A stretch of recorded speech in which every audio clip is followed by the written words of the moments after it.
Aloha, everyone. Michelle Melendez, Blossom Inner Wellness, and I am interviewing Austin. He has a very interesting story about what happened with the Hawaii election, and this video is for anybody and everybody who is interested in truth and interested in finding and in our right to have our votes counted authentically. And Austin, I just want to welcome you and thank you so much for joining me. Thank you. Hey, it's a real pleasure to be here with you today. Yeah, it's interesting. I guess I should probably start at the beginning. Yeah, well, first I want to know, so you volunteered to be a election watcher. That's correct. And why did you do that? Well, it's kind of an interesting story. So starting at the beginning, I became an election observer for the Libertarian Party of Hawaii. And how I got there is interesting. And in 2020, I came to Big Island. I'd lived on Oahu for a few years before that, back and forth from Texas. I wanted to be here for a long time. Finally was able to come out here and get some property, and we really love it. We're a homesteading family. So yeah, we come out here and in the midst of the pandemic, and I'm not such a pleasant person in the morning when I don't have coffee. And one morning I actually ran out of coffee, and due to my foggy-headedness, I ended up going all the way down to Hilo to get more. I ended up going to Walmart, and it was way too early for this, and I forgot to strap on my compliance device before I walked in the door, and I was told to put it on. And being cranky and without coffee, I made a comment about how the mask policy is Nazi policy and Governor Ige is a Nazi. And so that didn't go over very well. And before I was able to get in the door, the security people were already like, nope, get out of here. I was like, fine, I don't want to spend my money with Nazis anyway. And then I realized I'm being a total jerk. And so on the way out, I'm kind of like trying to like maybe smooth things over with a little humor. So I'm like, comrades, I forgot. I brought compliance device with me. See, I strap on face. It's no problem. I hate freedom just as much as you. So that did not go over well at all. And they decided to arrest me and charge me with a crime for that. So yeah, at one point, the lawyers were calling it an act of prohibited speech, believe it or not. So Wow. Anyway, it took about 11 months to really resolve all that. No, not 11 months. It was more like 9 or 10. But either way, it took a long time. And finally, they dropped those charges because prove that they were hiding evidence from the court. They didn't want to put the camera footage on of me making a joke because that would have obviously dismissed the case because there was no case. It was a joke. Ones are not illegal. Anyway. So yeah, this is how it all got started. When I started defending myself, they decided to charge my wife. What? So yeah, they charged my wife with the same charges like months later, right? Anyway, it's a mess. So I go dealing with that, and I'm starting to get really frustrated. And so I call the Republican Party, the Libertarian Party. I call all the parties, and I'm like, guys, where are you? What's going on? Are we really like trying to like criminalize people for dissent now? Is that really not bad enough? So and granted, I was kind of a jerk, but like I didn't do anything illegal. So but being a jerk is not illegal, or I mean, you had your constitutional right of free speech that they're saying. I mean, oh my God, constitutional right of free speech. I regret being a jerk for sure, but like I can't sit there and pretend like it's a crime with them. That would be bad for other people too. It's not a crime. So when I called the Libertarian Party, somebody decides, hey, this guy's great. And they bring me in. They want to like run some kind of a coup against the chair that's currently or was currently sitting. And she decided to resign. And I didn't know what was going on. But they basically were like, hey, you can make a difference. Why don't you come to the convention? And we go to the convention, and suddenly I'm being nominated for this county chair which is the whole island of Hawaii is Big Island is one county. So I got stuck into the county chair. I agreed. I allowed them to do this to me, I suppose, but I wasn't intending for it. But anyway, they put me in the county chair and they put me on the state executive committee at large. And then I'm not very happy with the high ups in the party at the state level. There's some problems there. Normal libertarians are great. I seem to get along great with those, but these ex-defense contractors and whatnot that seem to be at the top, I don't know. I don't get along so well with them. Anyway, I drew the short straw. I was the only person willing to do observer duty. And so I am the only libertarian observer that registered before the election in the state of Hawaii. Yeah. So that's how I ended up as an observer. Now, I'd just gone through all that crazy stuff last year. I'm finally on the other side of it. It's a small island. I don't want to like make waves. I'm not trying to, Yeah. So I'm not really like looking for any kind of confrontation here. I'm just like, okay, I got election observer duty. I'm told it's very boring. And, I'm aware of what's going on. I'm aware of what one side has been saying about the 2020 election. I'm aware of the incongruity of what's being said in contrast to that. So I have an open mind, and I'm not, going into this assuming that everybody's bad, but just right off the bat in the training, they start talking about whether or not these things can connect to the internet. And they start giving like literally impossible inconsistencies. It can't, both be connected and not connected at the same time. And it's pretty serious if these machines are connected to the wider internet, as I understand. So yeah. that prompted me to pull out my phone and start, reading and trying to see, am I just asking a stupid question here? And no, it seems like there's something to ask about. So the company in question, the vendor, the election vendor for Hawaii is called Heart Intercivic Incorporated. And they had representatives there with the Office of Elections that were training the observers on how to test the equipment for accuracy. So as they're doing this, they're explaining some of the process and the rules. It's kind of an orientation type meeting, and we get to this topic. And so I decided to raise my hand and ask a couple questions about connectivity, not based on like my own idea, but just what they'd already said. And on Heart Intercivic's website, it said really clearly, no Heart system ever has been or ever will be connected to the internet. I was like, well, that's a pretty strong statement. That makes me feel a little better. But I have a Heart representative here telling me that most of these systems are in fact capable of connection and may even be connected at different stages in the process. So again, like that's a problem. And then in the meeting, I stumble across that 2007 audit report where it was found that they have code in there that, quote, displays incorrect vote totals. This is from the Secretary of State of California through University of Berkeley and Rice. They had this comprehensive top-to-down cybersecurity audit of Heart's systems. And so they get into this, and from what little has actually been seen by independent auditors of Heart's code, it's basically like this is the election software of choice for dictators and banana republics, right? Like, and I'm not even joking. Like that's literally the reviews they're getting. They literally have. It's not a bug. It's a feature. So we don't really know what's in there. As an observer, I don't really get to ask questions about their code because it's proprietary. So I have to move on from that. That's fine. Okay, but wait a minute.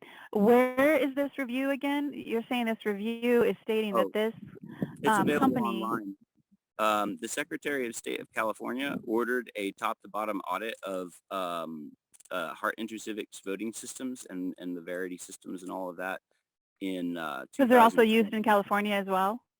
They're used across the nation, as I understand it. And the irregularities that we're seeing with them are pretty consistent. This is something that we find as a common theme, both in their company history and currently across the nation. So if I remember right, I think they're the ones who provided Maduro's election services.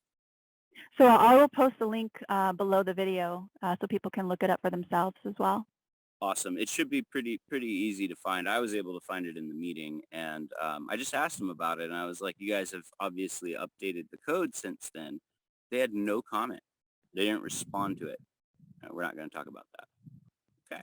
which I kind of understand. I'm not trying to be odious or anything, but I just figured I'd, shoot for the question, like, might as well.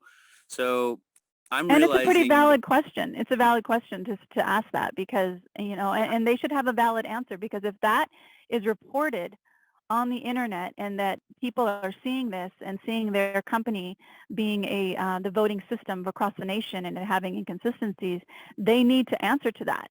So I they just agree, kind of but they didn't have answer zero that question. transparency. They're being protected by our judiciary and by the election authorities. They have a federal certification that they should not have, according to the federal certification itself. What and why is that? Can That's, you explain that a little bit more? yeah. Um, the federal certification process is kind of a deep pit. If you contact the ESA, they're going to send you back cryptic answers that make no sense unless you're a team of judicially minded lawyers. There's zero transparency in this process.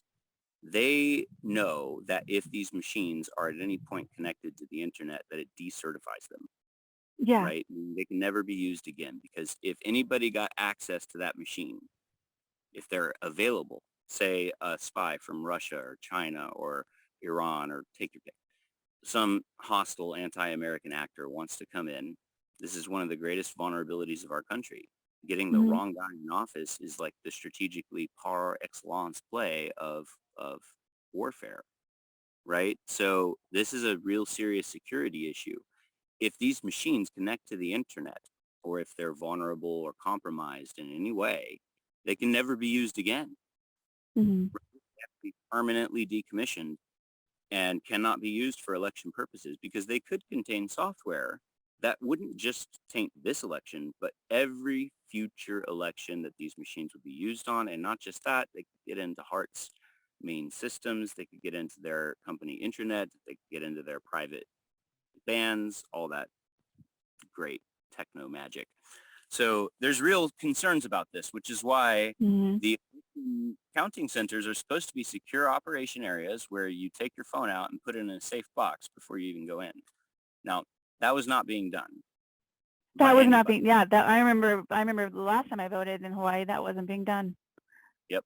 And well, especially for the voting operations center, 'cause it's not a public walk-in voting center. It's where all of the mail-in ballots and everything are being processed and counted. Mm-hmm.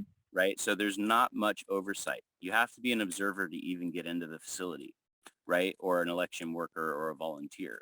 But I know firsthand it's really easy to get in as that. If thank God I'm not, but if I were a Chinese spy and I wanted to compromise the election, it would have been mission accomplished without effort. And if I just hadn't asked any questions, I'd still be working there, right? Oh, so they They let you go? Oh, it's pretty funny. I'll go ahead and just keep Okay, yeah. unpacking. So I think they're lying, and all the other observers that seem to have, at the time, there were a bunch of other people in the room that were Hart Intercivic personnel and county workers. They were in there basically, I won't say they were pretending to be observers, but that's what everyone thought, was that they were other observers. They were not. Right. And so they shaped that first conversation a bit, which, yeah, it's an issue. But anyway, all of the observers that were there, we couldn't help but kind of talking in the parking lot. Like, my goodness, what did we just hear? Like, there's real questions about this. And we all felt like they were lying to us. So I filed a report with the State Ethics Commission detailing the conversations and the information that I'd seen. And they made an And this official is, and I just want to go back, and this is in regards to whether or not the system is online on the internet. Yes, really, the report that I made was about the fact that they were making material misrepresentations of fact to election observers and county workers. They're a contractor. They're taking government money, and then they're lying to the government and the people about how that money is being used and about how this product works. And that's a real problem. The reason I say that is not because I know so much about every technical aspect out there, but I do know basic logic. So I know it's impossible for the Hart statements that they made online and the statements they made in that meeting to both be true. I also know that there are statements made within that meeting that could not be true at the same time as other statements that they were made in response to questions. So not to get bogged down in too many details, most people can know when they're being lied to, especially when it's right in front of their faces. Yep. So I told the state ethics commission about this, and they turned around and filed an official report with the state attorney general's office, and they opened an investigation. I don't know the status of that. I've tried to kind of just be transparent with them and give them whatever information I have in the off chance that maybe there will be a spontaneous amount of sincerity and conscience in the state apparatus of justice, but I'm not holding my breath. So what else did you see that day when you were That there? day wasn't that much. It was mostly the conversation and the fact that they clearly lied to us, and then afterwards tried to talk us into how much we needed to trust them and just trust them. We're all on the same side. It's okay. It was really uncomfortable. So that's not that big of a deal though, right? Like that's not enough to make me, like be like, oh my gosh, what happened? So the next meeting I was sick and I didn't want to share it. So I didn't go. And apparently the vice president of Heart Intercivic came to Big Island, Hawaii, which I don't know if you really know this, but like we're super rural. Like this is not Honolulu, right? It's not California. They have products in many other states. They came to visit Hilo, Hawaii on the next meeting, which was kind of interesting. And apparently they had a media member that was there that was extremely hostile to observers. So I wonder if being sick might have had me avoid some kind of trap. That's what all the other observers tell me anyway. I don't really know. I wasn't there. The next day, the next time that we meet is the counting center operations. They're actually getting ready to do the primary election, and we're doing the final testing on the equipment before that. That's when things got really crazy. First of all, as observers, we're supposed to see all the equipment being set up and taken down. That's part of the security procedure. It's required. It's not optional, right? We didn't get to see any of that. It was all set up when we arrived, right? And they explained that in detail to us, that we were going to watch them set it up and all this other stuff. There was a reason that they didn't, but we'll get to that. So they start having equipment problems right off the bat. They can't get anything tested. They can't get anything done. They're on the phone with Honolulu. They're coordinating with other islands, I guess. And they're also talking to us and telling us about what we're going to be doing. And immediately the internet connectivity issue comes up. They admit connectivity. This transmitter device has a wireless modem and yet somehow is not connected to the internet, which I can actually understand. You can have a wireless modem that's into like a private band that doesn't connect to the broader internet, but any sophisticated actor with a cell phone could access that band by simply pretending to be a Heart Intercivic device. And that's been done. So like, it's not secure, right? It's questionable, but that's really not the problem because I think they have a certification for that. So even if I don't like it, that's not the same thing as it being like, against the law. At that meeting, at that training session, this guy, Frankie Suarez, he's a Heart Intercivic representative who was like the lead representative on the island. And he made modifications to the election device, to several of them. And in one in particular, he unplugged a secure port supposed to keep people from tampering with the device. Oh, it just comes right out, no biggie.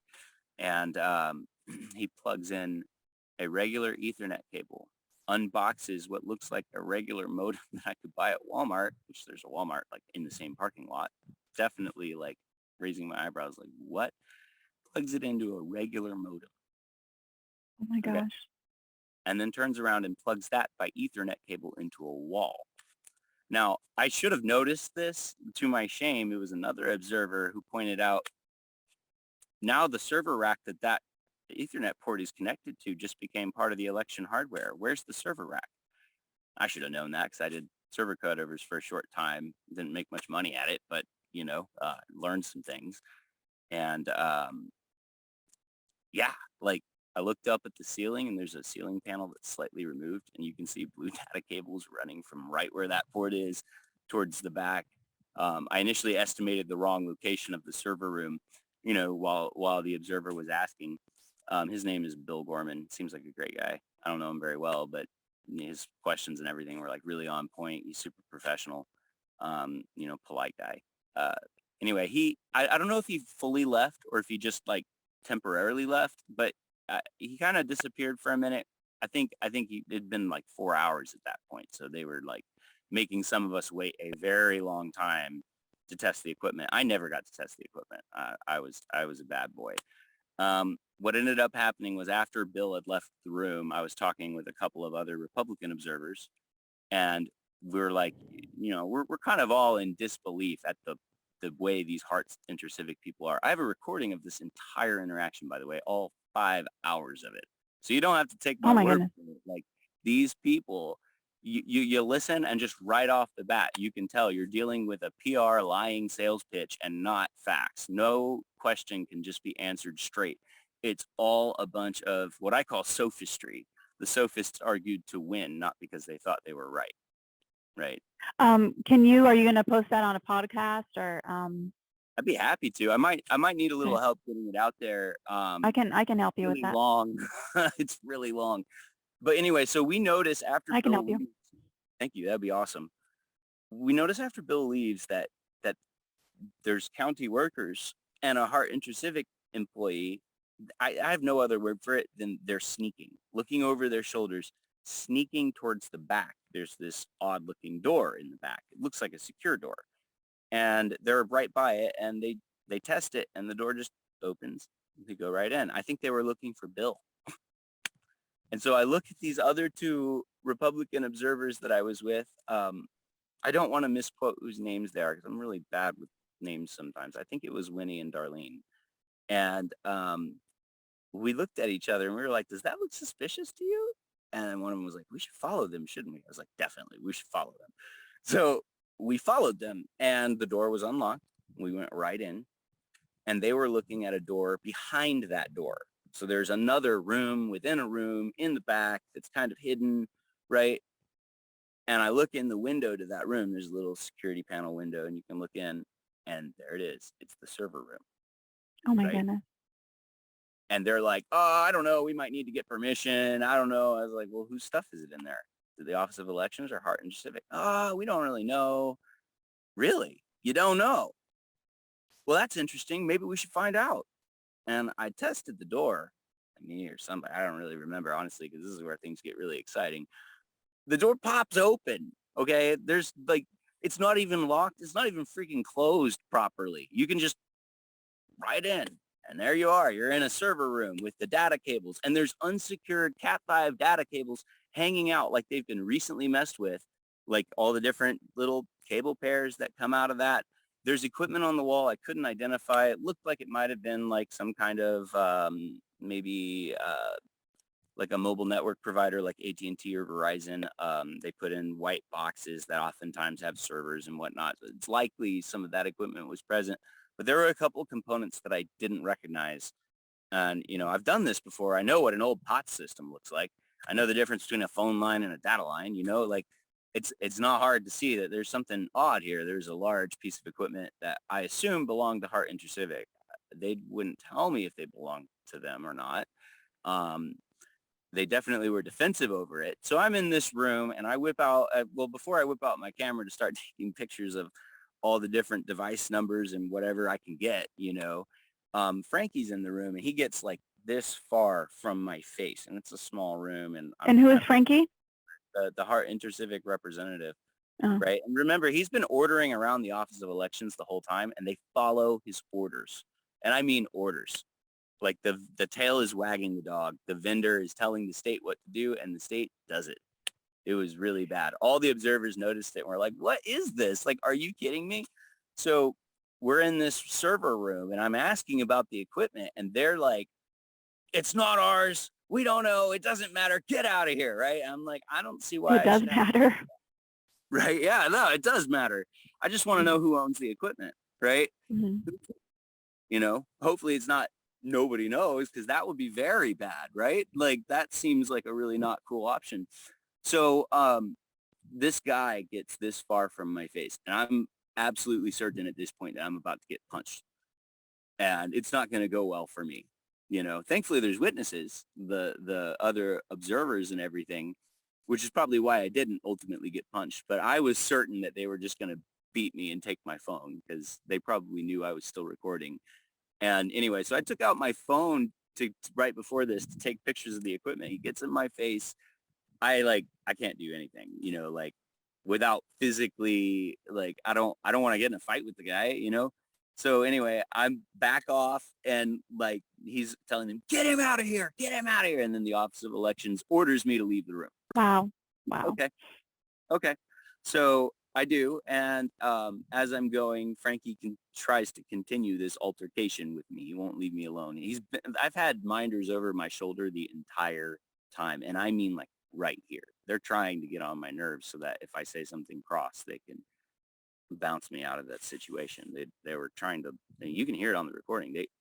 Other observers are noting it. Like, why are they following you around so close? Like, that's a violation of your space, like, it's whatever. I don't mind if they hear what I have to say, Anyway, so like, it was like that the entire time.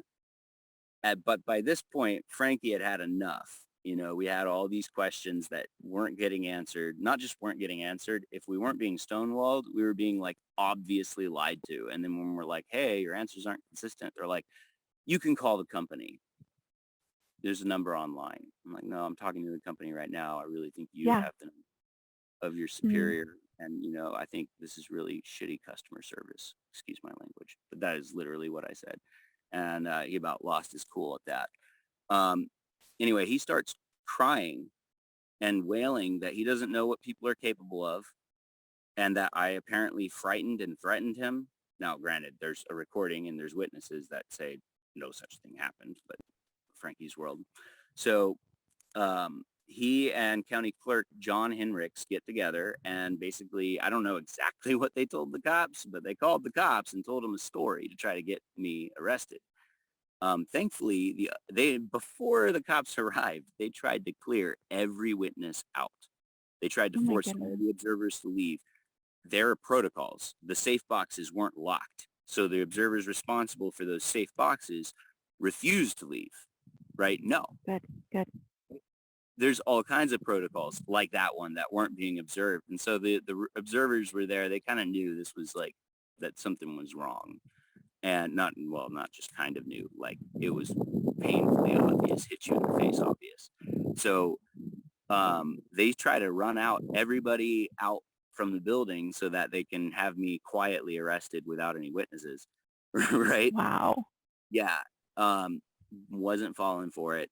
When I finally did confront the police that were outside, because when they started asking me to leave and everything, I was like, well, I have a duty to do. I'm not going to stay if you're threatening me and if it's a violent situation, but I don't see why, there's any reason for me to leave.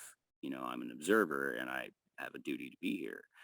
And so anyway, the cops at first were in favor of trespassing me from the property and arresting me for disorderly conduct. That was what was going to happen, which is very similar to what happened with the whole Walmart thing, hilariously. Anyway, the Republican observers spoke up. They're like, officers, we saw everything. They're lying. Like, we saw everything. We're witnesses. You need to take our statements.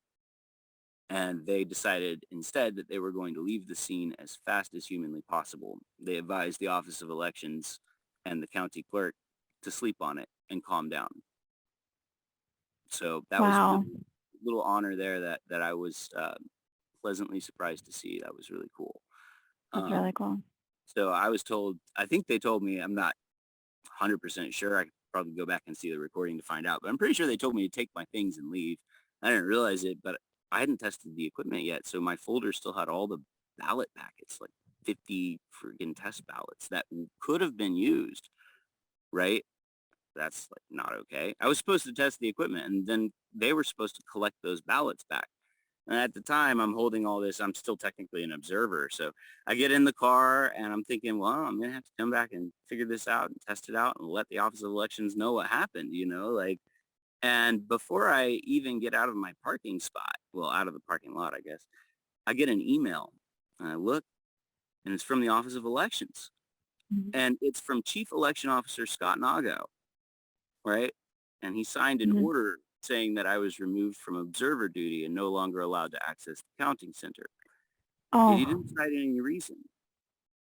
He cited the law giving him the authority, not the authority, the legal duty and requirement to allow someone like me access when they're appointed by the party. He shall give them authorization, right? But nothing about removing them for no reason at his pure personal convenience. I thought what must have happened was probably John Henricks, Frankie, and co. probably called him and told him a story. And I thought, who knows what he thinks about what happened. So I went ahead and wrote down my experience. I sent it to them. I told them everything that took place, and there's a lot. I have an affidavit that I'd be happy to send you. There's details. I wrote down the details of a printout from their transmitter device while it was plugged into the Ethernet, and in the printout, yeah, I can put that up as a PDF online, and we can have the link below. Yeah. So the Ethernet cable, of course, is like, it may or may not itself be a huge deal. If it was allowed, they could have just said, hey, guy, like, this is okay and this is allowed, it's no problem. Here's how, or here's why. Yeah, it's has this connectivity capability, but that's not a problem. Instead of saying that, they just kept lying to us back and forth. So anyway, I tell the Office of Elections all of this and I get no response. So the other observers, we've swapped info by now, and they're like, well, we're going to send emails too. And they did. And nobody's getting answers about what's going on. No one will get an explanation. So there's a debrief that comes next. And that's the video that you got to see. The observer said, look, Austin, you're an observer, whether Nago likes it or not. You were there. Yeah. You saw these things, and they need to know. And this is the appropriate forum for that, to come and tell them at the debrief. I was like, well, I've got a stack of ballots that I legally have to return to them. And And it I'll seems put that link below to the video as well. so. Yeah, that was the video, and yeah, that's caused quite the storm. So I wasn't trying to be that dramatic. I really figured that Scott must not know what happened, right? He couldn't have. Otherwise, his order to remove me would have been a crime. It would have been an attempt to cover up um, a very serious issue unlawfully, right? Yeah. And abusing his power of office with intention. So I don't want to jump to that conclusion. So surely he just needs to know about what happened. Surely he'll do the right thing and order investigation or look into this matter, do whatever needs to be done. Mm-hmm. So no, in the video it shows that's really not at all. He knew exactly what was going on. It was pretty clear. And he had no intention of talking to me. And he had no intention of voicing out loud the reason for my removal. Because he really didn't have one. And he knows it. And I knew it. But I was trying to give him the benefit of the doubt. So anyway, the situation has really, really developed. I understand there's a lot of candidates right now who are plaintiffs in court. And they have brought cases about the primary. A couple of them allege provable fraud. Most of them are really just about serious issues and irregularities. But even so, all of these are being denied hearings. They're being denied any kind of meaningful hearing through some. So far, it's not over. Yeah, it's not over yet. I do have a little inside baseball on that, definitely. But I'll tell you, the establishment, what we're seeing, like there's a logical necessity that I've come to on this as a witness. And I think anybody who saw what I saw and went through what I went through could not reasonably come to any other conclusion. And here's the logic. Here's the breakdown. Because what I saw is one thing, right? What it means is another. I can tell you what I saw with absolute certainty. I'll admit I could be wrong. You might not agree with my logic on this part, but this is what I think. If you have an Office of Elections that is this compromised, that is this flippant about serious vulnerabilities, that takes the voice and will and eyes and ears of the people, cuts them off and shrugs off their worries, concerns, and refuses to answer questions, a situation like that does not develop overnight. Impossible. If the accountability mechanisms were working, Scott Nago wouldn't have a job right now, but they're not, right? Instead, it seems very inescapably logical that if the Office of Elections has this kind of compromise going on with their vendor that in any previous election where they've been there, it could have compromised, probably Yeah. did compromise the results of at least some races. And Hmm. that means that there is an overwhelming likelihood that all three branches of the Hawaiian government contain actors that are compromised by these people. And at law, what they're doing, and in fact, what they're doing is technically racketeering. Yeah. This is a racketeering scheme operating under color of law at the highest levels of the Hawaiian government. And this is why we can't get accountability on the state. If you don't have elections, you don't have anything. If You you don't can't have freedom. vote out, no, You don't have freedom. That's not freedom. That there's no is a government. dictatorship. There's no, There's yeah, that's no, a dictatorship. mhm. And so the only solution is constitutional process. We have to get together as a county and clean house and deal with this. So Yeah. the law has to apply. One of the reasons that America rebelled from England was the passage of the Intolerable Acts. And chief among the Intolerable Acts was the act of the King of England that made it so that all ministers and agents in his employ were immune from prosecution. They could break the law, they could murder someone, they could steal something, Hmm. they could rig an election, and you could do nothing about it legally. That's one of the main reasons we said we're not English colonies anymore. Like Mm-mm. literally one of the primary and most frequently cited reasons in the Declaration of Independence. And anybody who understands our history understands that this is maybe one of the critical points, because had America have had a way to legally deal with their grievances, they may have never revolted. Right Yeah. now, our current government is doing more. And I don't mean in like a simple, the government's made up of people and laws, right? They don't have it's a thing. It's not an actual entity on its own, right? The current situation is such that the 11th Amendment wrongfully bars any person from suing a government or state employee in federal court. And so if your state judiciary has been compromised by judges appointed by politicians who got elected with compromised election systems, you have no ability to remove them. You have no ability to touch them, and they have absolute immunity from prosecutions. They are, in effect, your quiet behind-the-scenes kings. Without a functioning judiciary, you can't resolve disputes. You almost can't have an election without a judge. It's a Wow. real problem. So that's why I In a brought free up, country, it is a huge problem. In a supposed free country, this is it's unbelievable. And this is like it's just, yeah. I'm just saying this because when I woke up to different things, it's just it broke my heart to really understand what this country has become. And it's not a republic. And our forefathers, when they signed the Declaration of Independence, they came out, and I think it was Susan B. Anthony that asked Benjamin Franklin, what do we have? And he said, a republic, if you can keep it. And this, yeah. So go ahead. Yeah, I agree with what you're saying. well said, like really well said. And that's my main concern is that there's just no way to have an election this year under the current administration. There's no way. The election will be compromised. It is compromised. Well, I got to see it Yeah. be compromised in such a way that, like, you got to understand, plugging in that Ethernet cable allows anyone with connection that can access that network or that building, right?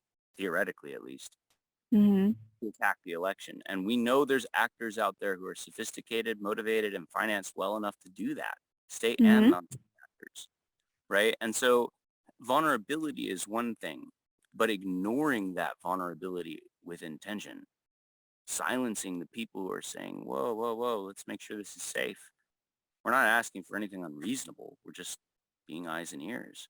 So Yeah. in my opinion, if we don't have a hand count, remember the ancient Greeks invented the hand count election. They probably didn't even invent it, but they sure did a good job of proving that it could be done by Bronze Age people, right? I'm pretty sure we can manage it today. We don't need computer magic. Mm-mm. Who won the election? It's really simple. Yeah. There's a transparent, time-tested process where every precinct counts their own ballots and has their own accountability with paper trails. We have no paper trails. No audits were conducted. This is a fact. The only audit Mm-hmm. that was conducted was not random. It was on boxes pre-selected by Hart Intercivic and Office of Elections Mm. employees in Honolulu. Wow. They Wow. send that That says a stuff. lot. We don't get That to says a see lot the right there. results when we use this transmitter that I was referencing. We don't get to see the results before they're transmitted. We have to only see the results after Oahu sends them back to us, which means that the official data can be tampered with at any state before it's sent back to us at any time in that procedure. And we would have no way of knowing, no way of Yeah. verifying, and there's no paper trail, and the state is trying to destroy the cast vote records. They do not want Mm-hmm. us. And there are a lot of observers and plaintiffs and candidates asking, we want to see the CVRs, the cast vote records, the proof that are generated by these machines that the ballots are real. The state doesn't want to do Mm-hmm. so. Well, they are not going to have a choice. Whistleblowers like you and people, other observers who come forward to speak the truth cannot stay hidden forever. And right now, it is a time of people waking up to seeing what is happening and stepping forward and being brave enough to step forward. So I just want to say thank you so much for your courage and everything you've gone through. I've also had dealings with the mask police, and there's another story around, another video around that I could do around Island Naturals and the police coming. And we had a letter from Big Island chief of police that stated they were going into businesses, police officers were going into businesses, educating on medical exemptions and no proof needed. And we had a confrontation. We didn't get arrested, but we actually took the police chief to made a complaint against the police commission from the police chief. And we went to the police commission and did our whole spiel and showed the letter and talked about the whole thing. And we got a letter from the police commission saying we didn't have enough evidence, which I just laughed. I just started laughing. I was like, okay, I'm doing the best I can. That's all I can do. Leave the rest to Pretty God. sure they're not qualified And to make that legal conclusion. yeah, that's true too. Yeah, there's so many holes. So I just want to say thank you so much for your courage and your bravery. And is there anything else you'd like to share with You know, everybody here? for posterity's sake, like, I love this country. I love the spirit of America embodied in the Constitution and in the idea of freedom, the idea that your freedoms essentially end where another's begin, and that it's possible for people with very different ideologies and backgrounds to live in harmony with one another. That I love. But the current corporate system that we have, while it pretends to be that, is not that. Mm-hmm. It's not that. It hasn't been that for many years. And I Yeah. think it's really encouraging, and I want people to know this, that I'm not the only whistleblower out here. In fact, if anything, Mm-hmm. I might be one of the less important whistleblowers out here. There are people who are even in the government that are seeing what's going on, and they're like, hey, this is not okay. And so there's hope if we keep working with each other and we keep Mm-hmm. talking in the sunshine and we don't let them suppress and we don't let them silence these discussions. When we talk with our neighbors, it's one of the most intensely practical political actions that you can take that's really not so political. We don't have to talk Yeah. to them about politics all the time, but if you're a dissenting voice like me, it's really important to stay engaged in other Yeah. ways. I'm a musician. I'm not a politician. I'm a starving ukulele player. So like, for me, like I don't have any ambitions to be in politics. Like I just want to farm my land, raise my kids and play my music. We're all like Yeah. that. We're all I we're all agree. and we got to stick together and just be willing to tell the truth, say what we saw and dig in, and even if we're not the best people for the job, do your best. Absolutely. You know, I'm a fitness trainer. I've been teaching fitness and wellness and for 22 years, since 1996, however long that was. And so when this first started coming out, I just was like, this is not right, because I understood a lot of things about the V, and I understood about health. And that's when I started speaking out, because I know that hand sanitizer is actually poisonous for the body, because you're actually killing bacteria, and you actually have more bacteria than cells on your body, and the bacteria actually helps you stay healthy. So, and then the masking, that's a whole another part of not being healthy. God made the human body to breathe fresh air.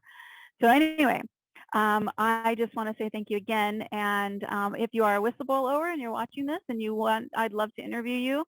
And just send me an email, michelle@blossominnerwellness.com. And so would you be interested in a quick little prayer that we could finish off this interview with? God is good all the time. Let's do it. Awesome. All right. Great Spirit, infinite intelligence of all things.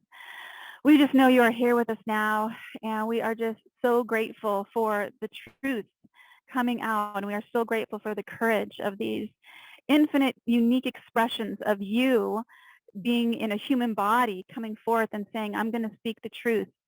And we are just so, so grateful for their courage. And we know that your light is always here. And we know that your love surrounds us, and that your safety surrounds us, and that the truth of these elections is coming forth.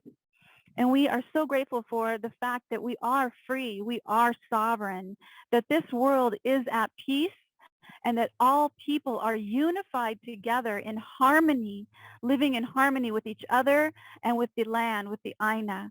And Great Spirit, we just ask for anything that needs to happen with this video, for it be seen in the right hands and the right eyes, for people to look and search within themselves to find their own truth and their own courage to step forward and speak up.